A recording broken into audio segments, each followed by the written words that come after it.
they can volunteer to help Rakesh or the host of the day, so that we ensure that we don't make Baba wait even for a few seconds. But anyway, Rakesh has started on time, so that's good. But sometimes we may be late, and I prefer that we don't be late. All right. We are reading this book called Meher Baba Calling, and we are on chapter number 65. So before we start, since I'm seeing Rakesh Gupta right in front of me, he had a query. And so if he's ready with asking on the forum, I would be happy to answer that. Rakesh, are you ready? Jai Baba, everyone. Jai Baba, please go ahead. So my question was about whether the animals also have karma, since I'm not sure whether they have the free will or not. But human beings do have, free will, and thereby maybe the karma gathered by exercising the free will is more, I should say, pronounced or whatever. Even if we act out of instinct, still there is karma. But as the animals, they only act on instinct, they don't act out of free will. Even I'm not sure whether I'm correct there or not. So Right. just need a clarification on whether they have karma or they don't. Thank you. First of all, I appreciate people asking genuine questions because many more people get to know the answer, number one. And I am always open to being asked. And it is better that if you ask in advance so that I can prepare myself for the answer, a more authentic answer.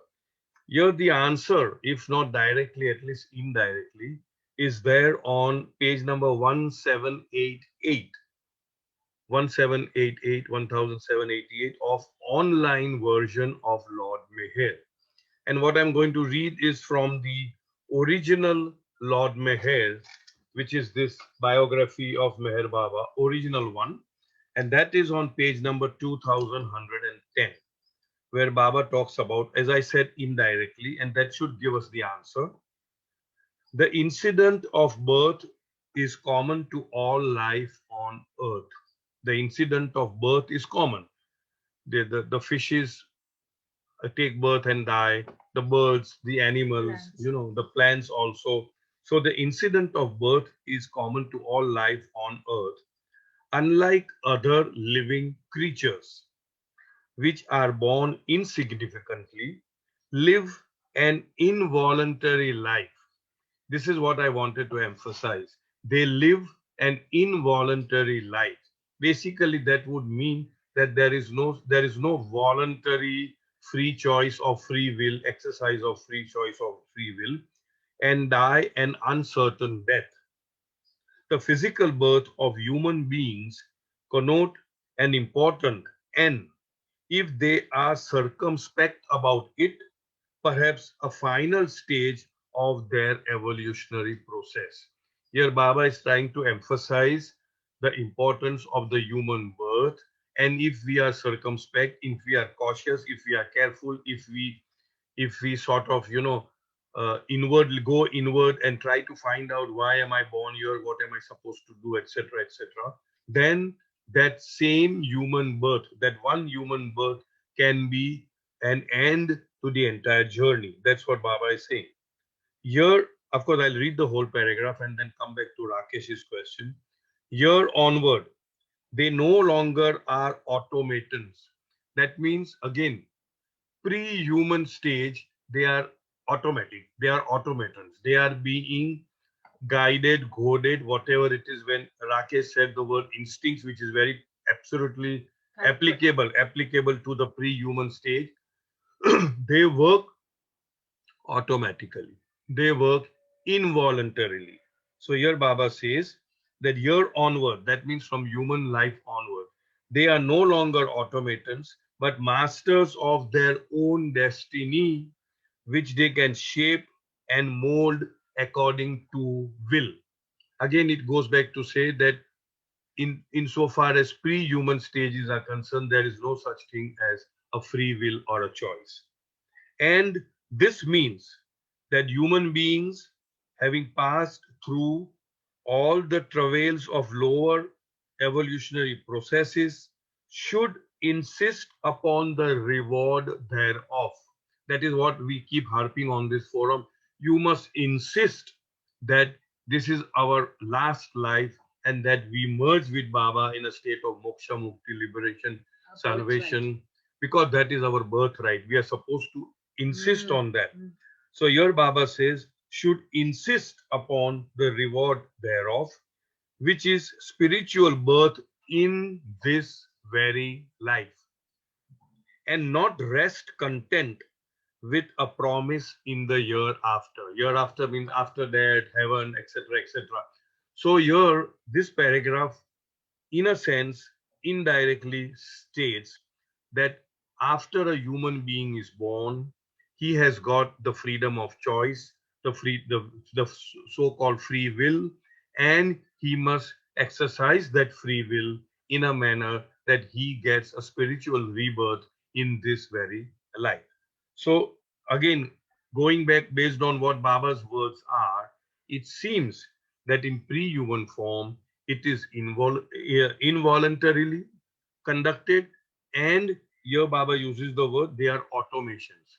That means perhaps although the karmic binding, obviously the samskaric bondage obviously is there, and that is why when we are born in the very first human birth, even though the consciousness is whole and complete, we are loaded with the impressions or samskaras of our pre-human birth collection.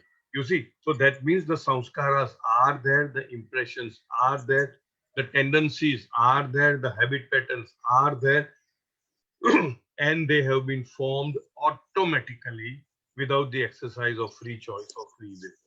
All right, Rakesh, does it address your query, or you want to say Yeah, something? just, I just want to follow up with another question. For the first human birth, whenever it happens after the animal life, the sanskaric load varies a lot from person to person. Obviously, Yeah, obviously, I suppose so, and that is why the people are so varied in their behavior, in their attitudes, in their aptitudes, in their habit patterns, and everything, because it is varied. correct. So Yeah, that okay. means karma does play a lot of role even in the animal life. Even in the animals, the birds, the fish, the plants, Correct. everything. Yeah, But that is exactly. involuntary and automatic, Right. right? Right. Thank you. But then why would Baba mean it to vary so much even if it is automated? Well, you are coming to a point because I did not want to go into that area. Then you might say, then why am I to be blamed when in my first human form itself I have been loaded with so many, so much of liabilities or whatever, because I never chose that. It was automatic. Correct. And then we go back, effect cause, effect cause, effect cause, effect cause, and go all the way to the creation point, and then we say, Right. oh, it is Baba only who is conducting everything, isn't it? So that, All right. All right. yeah. Yeah. So it's like Okay. that. Thank you. Thank you so much. Welcome, welcome. And again, I repeat, if there are any questions, genuine questions which are irking you, it would be nice to ask, if possible, in advance on my WhatsApp number or any which way, even after calling me up, so that we can discuss such things which are very pertinent for us all to know. So all of us can benefit from the answer. If you tell me in advance, then I have the time to dug, dig in to the authenticity of the answer. Otherwise, also I tend to be authentic, but then this is most authentic because I'm giving you the page number of the book concerned. Right? Thank you. Thank you very much. Can I, Cyrus? Yes, please. Yeah, just one thing that has been, I mean, for a very long time, this is going on in my mind. That one side we say that everything happens according to destiny, and on another side we say that we have a free will. Ken, what is, I mean, why is this duality in this? I mean, what is free will and what is destiny? Can you just explain in a little short? I will. But before that, please mute your mic. And Okay. Meher Rama, I suppose it is Meher Rama Krishna. I would request you to please mute your mic. If the host can help Meher Rama mute the mic, although he's very quiet. Anyway, see, this is how I look at it. From the standpoint of absolute reality or truth, there is no free will from the standpoint of that. But in the domain of illusion, which covers us and which governs us, there is something called the free will or the free choice, which is circumscribed by the God's will or destiny, whatever you call. Destiny, Baba says destiny is what? Destiny for all is one and the same. That means each one of us, whether we like it or not, want it or not, will finally experience union with God and experience the bliss, the eternal bliss, infinite bliss eternally. That is the destiny. Now, what is luck or fate or nasib or taqdeer? That is based on the karmic load. Baba beautifully explains in the discourses, and this is the example that Baba gives, that supposing the destiny for all is to carry 700 tons of load from the point of creation till the point of union. I am using the word union and not realization because my understanding is that the union could be as God realization or union could be as moksha or mukti. In both these categories, the one who is one with God experiences infinite bliss eternally. 700 tons. Now, whether that 700 tons would be of cotton or of gold or of silver or of trash, it all depends upon that is your choice. So, what you choose. The other example that Baba's sister Money gives, that you are starting on a train journey and the destiny is fixed.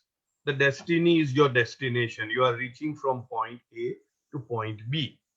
Now, within that period of journeying from point A to point B, which you are doing in a train, you can either sit or you can either stand or you can walk or you can look up out of the window and enjoy the scenery or you can go to the loo. Of course, this is not what Mani said, but I'm just giving you an example that you can do anything within the ambit of that train. You cannot do anything beyond that. That was the second example I can give you. So both these are concurrently functioning. The third example I take from, if I'm not mistaken, it was given by Ramakrishna Paramahamsa, if I'm not mistaken, that there is a cow which is tied to a peg. Peg is there, a lakre ka danda. And the cow has been given a very long rope. So the cow can go here, the cow can go there, the cow can graze, the cow can sit, the cow can run, the cow can do anything within the circumference of the rope that is tied. The rope that is tied becomes the, whatever we call it, diameter, radius. And within that radius, it can walk. It cannot go beyond that. So that is the example which is given by, as I understand, Ramakrishna Paramahamsa, that the free will is there, but it is circumscribed by what is called God's will. The other example which was given, again, I'm not sure whether it was Prophet Muhammad or somebody else. A disciple is asking the master, Master, I want to know what is free will, what is the... And master said, okay, I'll answer you. So the poor fellow is waiting for a long time. Oh, master, I asked you a question. Oh, yes, yes. He said, do one thing. Lift one leg and stand on one leg. So he's standing and the master, these are master's ways. The master keeps talking here, there, everywhere, everything about everybody and all that, but not paying attention to that fellow. The fellow again asks, but master, I asked you about free will. Oh, I'm so sorry. Then he says, master says, please pick up the other leg also and stand. And he wonders, how can I pick up the other leg and stand? It's not possible. So they realize the answer that the free will is circumscribed by God's will. In other words, you cannot put both the legs and still stand on both your legs. The other example, which in a sense I have innovated because of today's youngsters talking about software programming and all that. So I had written, supposing a software programmer programs a kung fu fight, a kung fu, like a karate, a kung fu fight, and he puts in, say, 1,000 moves you understand, which are in reaction to a move which the opponent is taking. In other words, if an opponent takes one move against you, you have only 1,000 choices to react or to respond on that move. You do not have 1,001. You cannot innovate or generate your response or a move if it is not supported by the software writer in that CD or pen drive or whatever it is. In other words, our free choice or free will is there compared to so many means based on so many choices you can make, but these choices are determined by God's will. And I always again give an example. People argue that there is no such thing as free will. Then I will say, chalo, I have got a free will either to raise this finger or to raise this finger. That's my free will, isn't it? And you know what this finger means. So either of the two, what I'm trying to convey is that since we are circumscribed to the domain of illusion, which is covered by the law of karma, which gives us an apparent free will, then we must exercise spiritual maturity in choosing that free act of free will or free choice. Within the domain of illusion, it is available.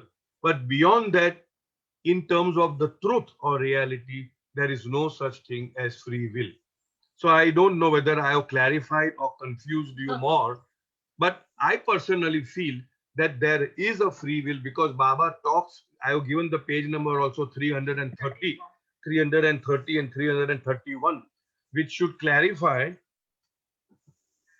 karmic determination. That means your life determined through your past karma. Karmic determination is popularly designated as fate, F-A-T-E, fate, nasib, takdir, luck. Barabar? We say that there are certain people born with a silver spoon, with a golden spoon, with a plastic spoon, with cardboard spoon, and with no spoon. These days you have got edible spoon. You can even eat the spoon along with the food, right? So it is not by chance. It is not by luck. It is not by fluke that somebody is born rich and somebody is born absolutely pauper. It is all based on the operation of the law of karma. Somebody has done something in the past, and therefore he is born in a certain place, in a certain family, in a certain environment, certain manner. So here Baba says karmic determination is, sorry, popularly designated as fate. Then Baba says fate, however, is not some foreign or oppressive principle. That means fate is not based on some foreign principle or oppressive principle or written by God or some Devi Devta or somebody. No, it is nothing to do outside of you. It is all caused because of something which is within you. Fate is man's own creation. Fate is man's own creation, pursuing him from past lives. Whatever you have done in the past, it is hounding you, it is chasing you, it is pursuing you. And just as it has been shaped by past karma, because what will shape your karmas or samskaras? Your past actions. Just as it has been shaped by past karmas, it can also be modified. Remember, with that, how will you modify? Only through the exercise of free will. It can also be modified, remolded, and even undone through karma in the present. That means we have the wherewithal, we have the modus operandi, we have the yantra, the hatyar, the ways and the means of remolding, altering, and even undoing what we have already done in the past. How? Then Baba goes on to explain here proper understanding and use of the law of karma enables man to become master of his own destiny through intelligent and wise action. That means if we understand the law of karma thoroughly, and if in our moment to moment living we consult the law of karma and respond accordingly in our moment to moment responses, then by and large we will be able to become masters of our own destiny by altering, remolding, or even doing away with our past karma. These are Baba's words in the discourses. This is discourses, Baba's discourses, seventh edition, page number 330, 331, where Baba is absolutely, immaculately, explicitly, unambiguously saying that there is something called free will, and if you exercise that in with spiritual maturity, you will be able to do away with most of what you have already done, the harm that you have already done in the past. Am I clear, Roshni? Yeah. Cyrus, Yeah. I have a quick question here related to this. Go ahead. So let's say there are two people, A and B, who have impressions like A is supposed to, I mean, is having an impression of getting hurt, and B has the impression of hurting A. Now, due to karma, all of this arrangement happens. The B is about to hurt A, but let's say he exercises the free will, and maybe he hurts A only mentally, not physicalizes his action of hurting. So obviously B sanskara of hurting are being spent. Rather, Are the A sanskaras also getting spent? no, Are A sanskaras also getting spent no. by B mentally hurting A and not physically hurting? See, samskaras are impressions which need to be experienced, right? Now, B has experienced the samskaras of hurting A. Experience ho gaya, at least mentally, right? But he understands that if I hurt A, I'm going to start a vicious circle of each one hurting each one, right? So he uses his so-called spiritual maturity and stops the continuation of the samskaras by withholding his actions. Baba has said that the most difficult samskaras to eradicate are the gross samskaras, which means samskaras based upon actions, right? So he has contained himself and controlled himself from hurting. So these samskaras are to a very great extent weakened. It has become feeble. It doesn't mean that it will not erupt again. It may erupt again. But if he keeps on continuing to have this vigil of not putting it into action, then one fine day, those samskaras will absolutely dissolve itself. It will be eradicated without putting it into action, right? But so far as A is concerned, he has not experienced the hurt from B because B was supposed to hit, hurt, or whatever, right?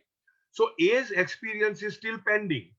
So in order for A to get that experience, it may not be B, but it may be C, D, F, G, whatever it is. They may give him that experience.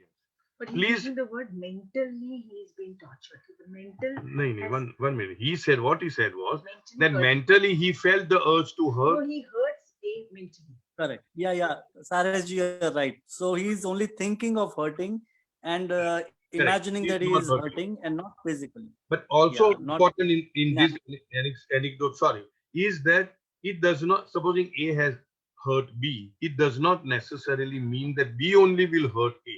C, D, E can also hurt A and eradicate the hurt of A. Am I getting? The samskara? It is samskaric balance. It is something like somebody has killed somebody. A has killed B. Now A has killed B, so obviously B has died.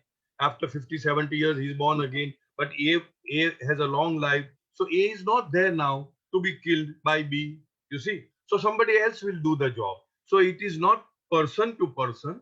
It is samskarik balancing that goes on. Okay, right, Right. So A's sanskaras or impressions of getting hurt can only be negated to better or good karmas, or right, he can right, only do it by his right, positive actions. right, right. Otherwise, Right. he will get hurt. Right.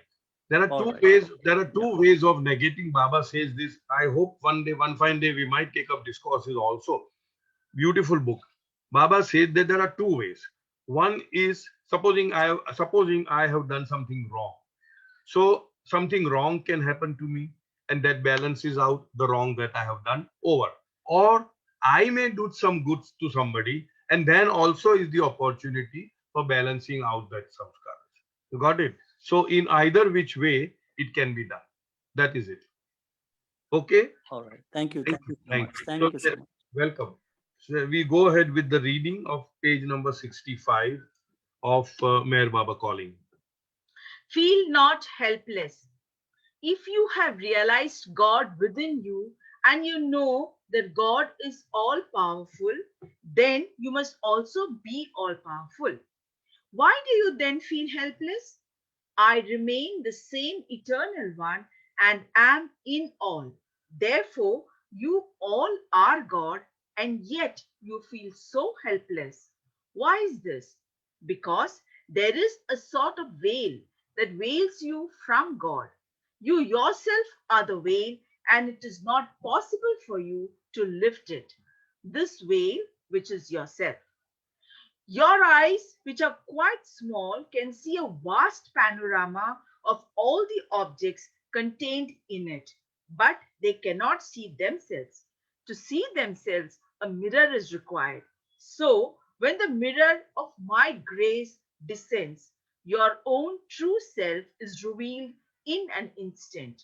You must drown yourself completely in the ocean of my love. Then you will find my grace there. Well, feel not helpless. Okay. I'm reminded of two episodes which Baba has himself given somewhere. I don't recollect the source. And Baba gives an example. First of all, Baba says that whatever effort that you do at freeing yourself is not going to free you completely. It may take you a little bit to the shore, but not completely. The example that Baba gives is of a person who is stuck up in a quagmire. In Daldal, we call it kitchen. Howsoever he may try to get out of the quagmire, it will not help him. It might help him a little bit, but most probably he will go deeper and deeper into the quagmire. And somebody who is already there in the quagmire, which means some saintly people on the third plane, fourth plane, fifth plane, maybe, they are nearer to the shore. They are nearer to the end of the journey.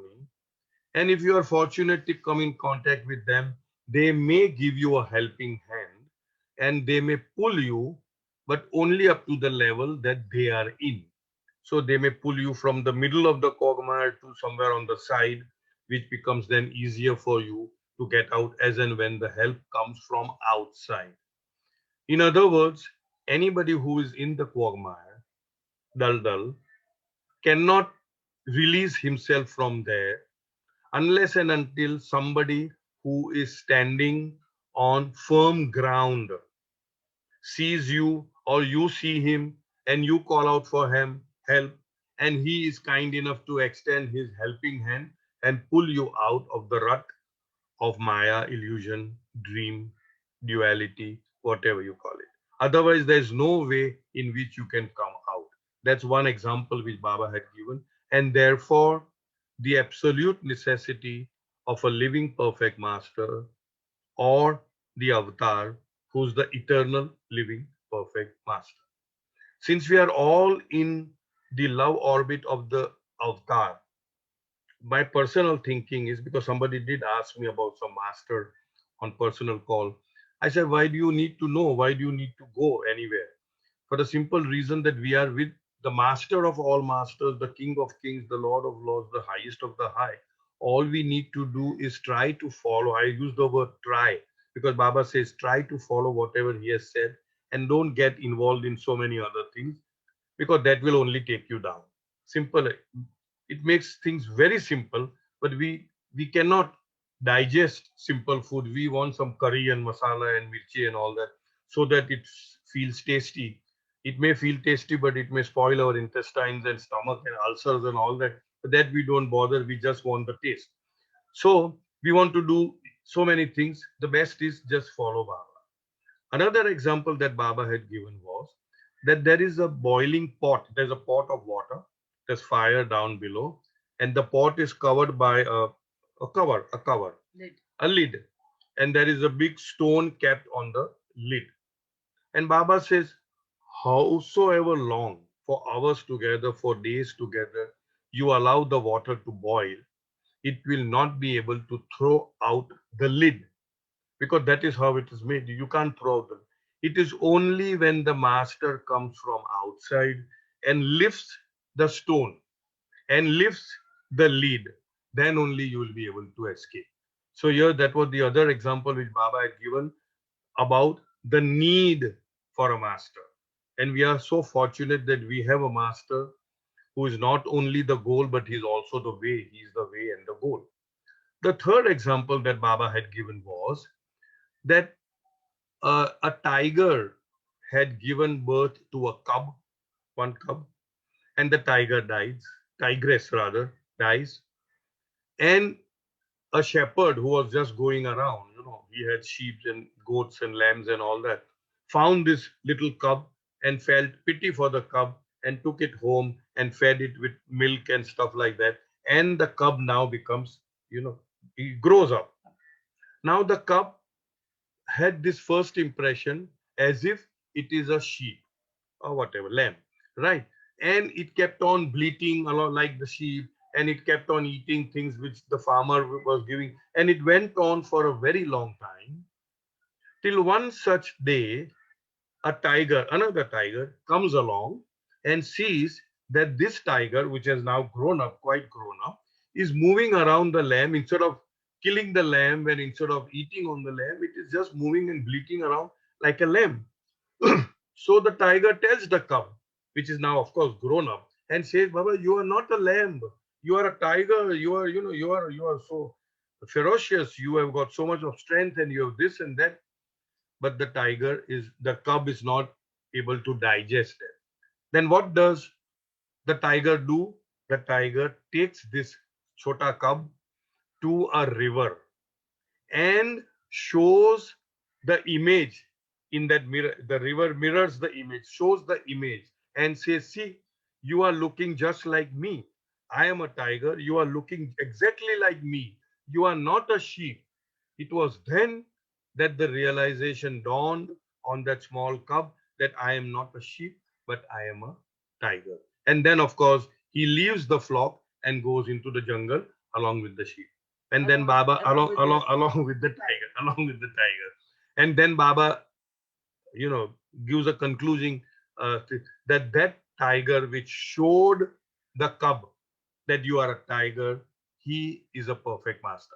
The tiger was not a perfect master. Baba is just giving it. So it is analogy that it is the perfect master that shows you the perfect master. Here the wordings are that the master is a mirror in which you see yourself as God, and that is how you change from being called a man or a woman into I am God state.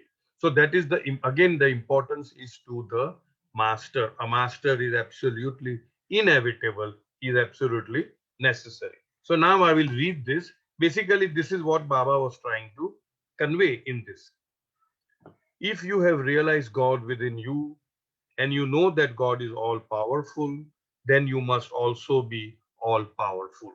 Now, here the word realize does not mean the capital R realized, but you understood. We have understood intellectually whilst reading the book called In God's Hand, that God or the self or the real light is in everyone and everything. And He is also beyond everyone and everything. So I cannot exist, you cannot exist, anything in the universe cannot exist unless God is in that. So at least theoretically, intellectually, we have realized that God is in you and God is in me and everybody in her, in everybody. That means, and we also know that God is all powerful. And if all God is all powerful, then why are we experiencing helplessness? That is what Baba is trying to say. You know that God is all powerful, then you must also be all powerful. Why do you then feel helpless? Then Baba goes on to say, I remain the same eternal one and am in all.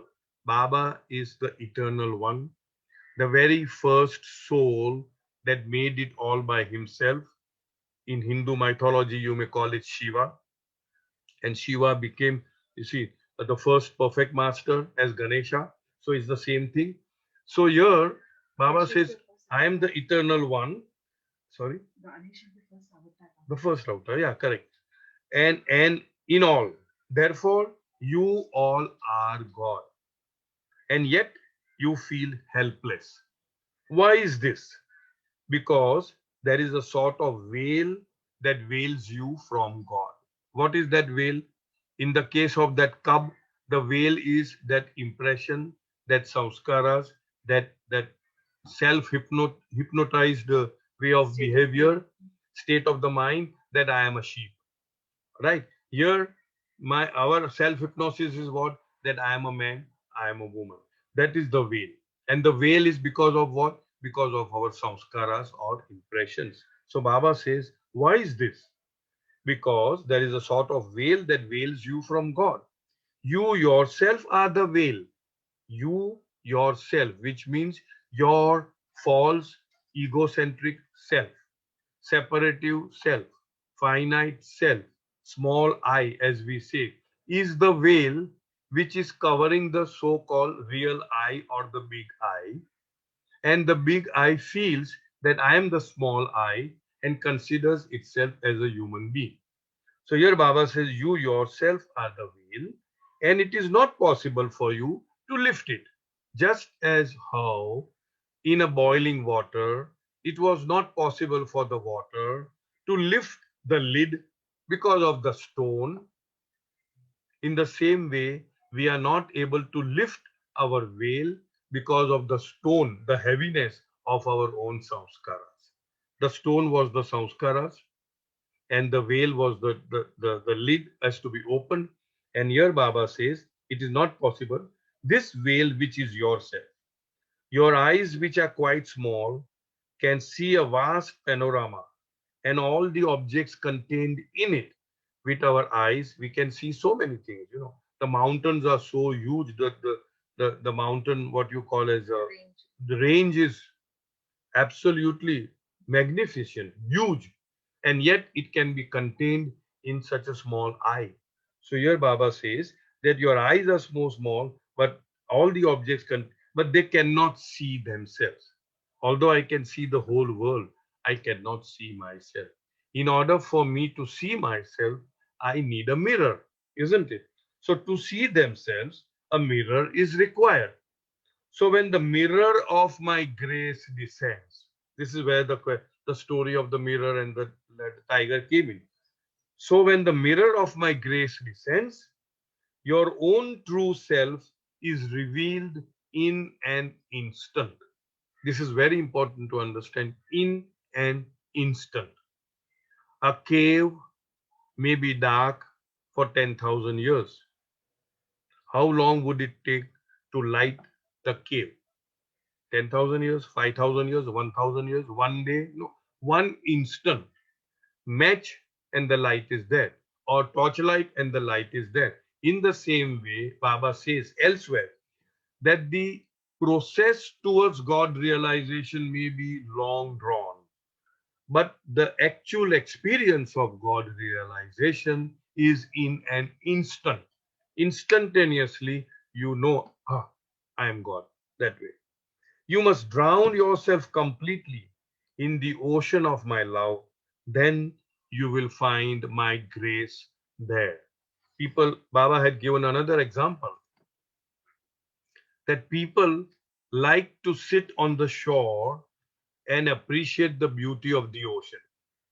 There are very few people who may venture into the shore to wet their legs. There are still fewer who would like to venture into the ocean for a swim. There are still very few who would go deep into the current where the ocean is and would like to dive inside the ocean. Still fewer are those who have dived inside the ocean and have seen the pearl and have caught hold of the pearl. Those are the ones, the perfect ones, who have realized God. But then they drop their body. And then very, very, very, very few who have again gone, wet their feet, swam, dived, caught hold of the pearl, and have come out with the pearl and walk back to the shore to show the pearl to others. And those are the perfect masters who have not only achieved godhood, experienced infinite knowledge, infinite power, and infinite bliss, but have again come down in consciousness, retaining the God consciousness, come down to the level of all the other humans, the gross, the subtle, and the mental, and they are paving the way for them to also dive and get the pearl. So they are the perfect masters. So that is what Baba had explained. Here we end chapter number 65. Any questions? Please feel free to ask. Yes, go ahead, Dilsha. Sorry, there is no button for me today to raise the It virtual, doesn't matter. so I couldn't raise the virtual. Uh, Cyrus, in this example of the pot with the lid and the stone, uh, I'm sorry, but if you take it literally, and if there is a fire down, then eventually the fire would make the water burn off, right? but So this is not literally. That's what when Baba gives an Figuratively. example, it is figuratively. yes, It is figuratively that the fire is maybe an effort to throw up the lid. But irrespective, in other words, what Baba is trying to say is, in short, that the load of samskaras is like a stone, and you cannot of your own throw it away completely, and therefore you need help from outside. That was the figurative meaning behind what example Baba had given. But what you're saying is right. The water will burn and the bartan will burn out. You see, finally, is yeah. it? Yeah, I agree with you. Uh, Yeah, And in the previous answer that you gave, Rakesh, about the evolution part, now the very first human birth after the last and the most last animal, this king form. So when the first time the human being comes into existence, he would have the sanskaras of the last animal correct, birth, right? correct, And the animal would not have involuntary action. correct. No, The no. action of Animal would have involuntary, not would not have. Animal would no, have. I said would. Yeah, okay, I said would only, okay. would have involuntary action. So then how does the very, very first human form would have impressions worked on? Because the actions have been involuntary. I And did get your question. I as the yet sanskaras would be there. see, first of all, the first human form would mean that all the three bodies, the gross, the subtle, and the mental, have been completely developed, and intellect has now taken place of instinct. In the animal kingdom, there is instinct. In the human form, there is intellect. So, because there is a dawn of new, what should I say, acumen of human Intent. beings, he is supposedly supposed. See, even in the animal form, we do say that it is instinct, but there are animals which will show love and affection. There are animals which will show sacrifice for themselves in favor of their spouses or children or whatever it is. You see, we have seen all those things. So it is not that they are devoid of any such feelings or emotions, but most of it is not intellectual, it is instinct based. But in the first human form, you must understand that the first human form, as we feel, as you and I, is not on earth. Baba has said that that it could be in some other planet. So where all this development of so-called intellect and all that happens, and it is only after several reincarnation processes are over on those different planets, you may say, it is only when we are really now matured from a spiritual standpoint, where we have 50% heart and 50% head, that we actually reincarnate on earth.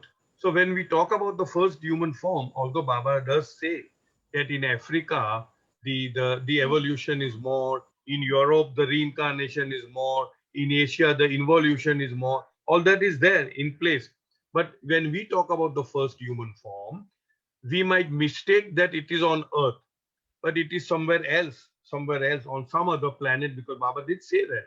And so I really cannot say that what would be their mindset or what would be their lifestyle on that planet. If that is your question, Cyrusji, thank you so much. This is the first time I'm hearing about this. Would you please be able to tell me if this is in discourses where he's talked about? Of course, we have, I mean, seen that there are different planets, but this logic of of in getting God Speaks, because you've done God Speaks, in God Speaks, Baba says about this different planets having life. Some yes, having water, some having air, some having different lifestyle, some having vegetation, some having animals, some having human beings. So there are so many secrets, so to speak, planets where science has not yet probed into. And because Baba says it, we take it for granted that it is there. But what is life there all about? We really do not know. At least I don't know. what I was trying to say is that there are in God Speaks, Baba has talked about 18,000, if I mistake not and remember it rightly, Earth. But this aspect of the first human form could be in other forms, in other ways where not on Earth was not known to me. Thank you so very So much. that is how the circle goes, no? Because Baba says that Earth is the most spiritual of all planets, that it is only on Earth that the avatar Self descends, realization. that it is only on Earth that the perfect masters, I mean, the masters become perfect, let's put it that way. It is only on Earth where you find the involutionary path, that means the inner path, the involution path, the planes of consciousness. And it is only on earth and from earth that you experience God realization and moksha, mukti, etc. In other words, that means life somewhere else takes so many eons, so many lakhs of reincarnation is happening there itself. And only the residual aspect we are doing it over here. That's how but I have not read this in any authentic book. If I read it, I will, but that is common sense. I will definitely let you know. Okay, there are two Thank more. you very Thank you. Thank you. Okay, Luftia. Luftia, and then Luftia. Luftia. Lut, Luf. lut, You say, why don't you? Lutfia. Okay. Okay, go ahead. Bolo, bolo. You are on mute. You are on mute. Hi, hello, both of you. Just to ask Cyrus, tell us a bit about feeling established in the faith. Because I feel that when one is established in faith, Mm-hmm. one lives so differently. Completely established in faith. I get this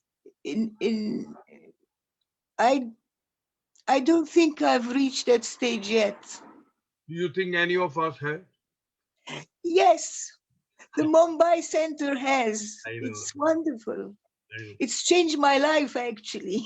Okay, Jai Baba. Jai Baba. See, the point is, I mean, Baba brings it, or he brings it and then takes it away and then brings it. How does it work? I would love to feel established and take a deep sigh. much. I remember a book written by none other than one of Baba's Mandli Bal Natu. He writes in the book Conversations with the Awakener, one of the series of the 4 books, where he expresses the same feeling that Baba, I am getting a feeling that I am now settling down, everything is fine, just fine. And just at that time, you pull Exactly. the rug underneath my feet, and once Mm. again I am in a turmoil. Now remember, this is written by none other than Baba's very close disciple. And Baba said that this is his game of pushing and pulling, giving you some comfort, giving you some discomfort, giving you some comfort. Then be sure that Baba is in your life, Baba is looking after you, and he wants us to grow. He wants us to remain in a state of equanimity or equipoise, if you may, irrespective of what is happening to you. So do not consider yourself as somebody unique or different from majority of us who go through these ups and downs in life. The likes and dislikes, a settled feeling, and all of a sudden you are unsettled. So that is a part and parcel of the game. And the more you exhibit sportsmanship in that game, which Baba is playing with you, the more you will gain ground on in that game. You're getting what I'm saying? So don't feel you are Cyrus, unique. Everybody goes through. Yeah, I think Meher Daruwala has raised her no, hand. I wanted to come on this point if you allow me to. Just Yes, half a Okay, tell minute. me. okay, go ahead.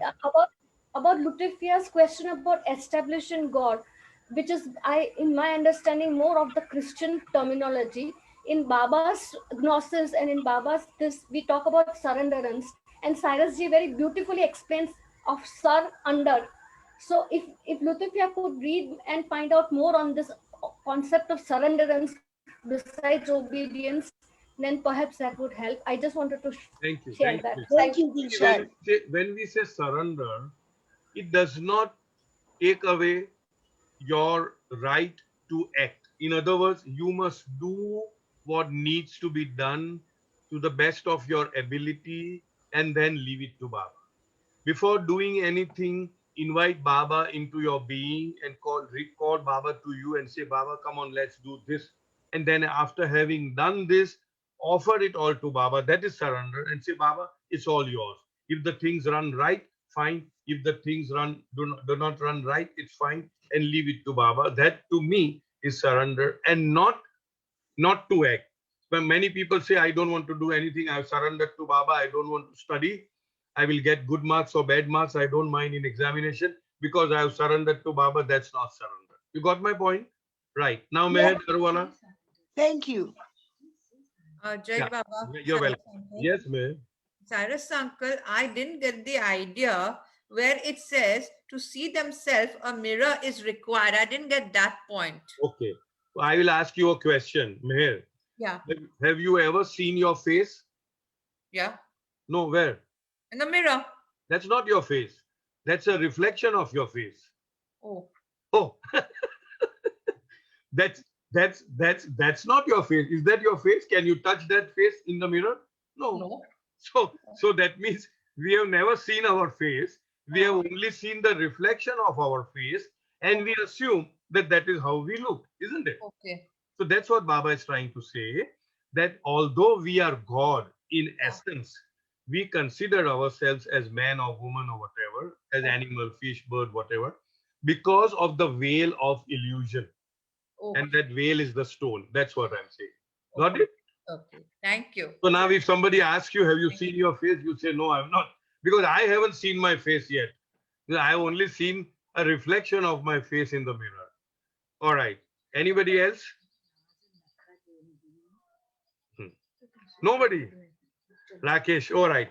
We still have a little time. Let me see. Oh, it's only 5 minutes more. So why can't we ask Soumya to sing a song instead of? But I hope we had a nice session today. Okay, go ahead. Go ahead. Soumya will now sing a song and then we will end. What? You should be prepared all the time. All right. This is a song from Baba. All right. I want a little favor from somebody. I don't know what is. I don't want to blame Baba for this, but on the same, there are some people who would love to have audio recording of what we are doing now. And since the last 3 consecutive turns, I am charging it, I am putting it aside, I am wanting to do it, and it doesn't get done. I should be blamed, absolutely squarely blamed. But if anybody can help me, I remember when Raksha was there on the forum, she would say, recording, recording, recording. So I would remember, oh my God, yeah, recording. And I would press the button. So because I keep circulating it to Rakesh mainly and Raksha and some others, Kajal. So if at all, I'm just putting a little onus on you if you can remind me, because I think I'm getting old. And so is Soumya, I suppose. I tell you. Okay, go ahead. Yes, Rakesh will do it. Thank you, Rakesh. All right, go ahead with the song. This is a song written by Baba and composed by him As Uma. as Huma. इश्तिया के शोक जब हद से सिवा हो जाएगा, इश्तिया के शोक जब हद से सिवा हो जाएगा, सामने आँखों के वो जलवानुमा हो जाएगा, सामने आँखों के वो जलवानुमा हो जाएगा, क्या कहूँ आए दिल खुदी खो कर तू क्या हो जाएगा, क्या कहूँ आए दिल खुदी खो कर तू क्या हो जाएगा, वासिले हक होगा बंदे से खुदा हो जाएगा, वासिले हक होगा बंदे से खुदा हो जाएगा, कानों में आकर के वो कह गए मुझे पर्दे की बात, कानों में आकर के वो कह गए मुझे पर्दे की बात, मैं तेरा हो जाऊंगा जब तू मेरा हो जाएगा, मैं तेरा हो जाऊंगा जब तू मेरा हो जाएगा, इश्तिया के शोक जब हद से सिवा हो जाएगा, सामने आँखों के वो जलवानुमा हो जाएगा। Avtar Meher Baba ki jai. This was written by Baba himself when he was young in the pen name of Uma. Very, very loosely translated, it says that when your love, your longing to become one with God would reach its apex, its peak, the beloved himself will manifest right in front of you. And the second stanza says, that, what is it? Kya kahu? When your khudi means the aham, the I, the small I, when your khudi gets out of the way, khuda gets manifested. Khudi and khuda, the play of words is on khudi and khuda. And the third stanza says that my beloved whispered in my ear that I will A become secret. a secret. I will become all yours when you will become all mine. So what is required of us is to become all his. And once we become all his and depend on him and rely on him and talk to him and make him our constant companion, then he will become all ours. So that was the secret which Baba has said in this, revealed in that ghazal. All right. So I think we are already 6:31. Thank you, Baba, for everything. Thank you very much for coming. Thank you. Atar Meher Baba. Meher Baba ki jai. Jai Baba. Thank you, Baba. Thank you. Thank you. Thank you. Thank you.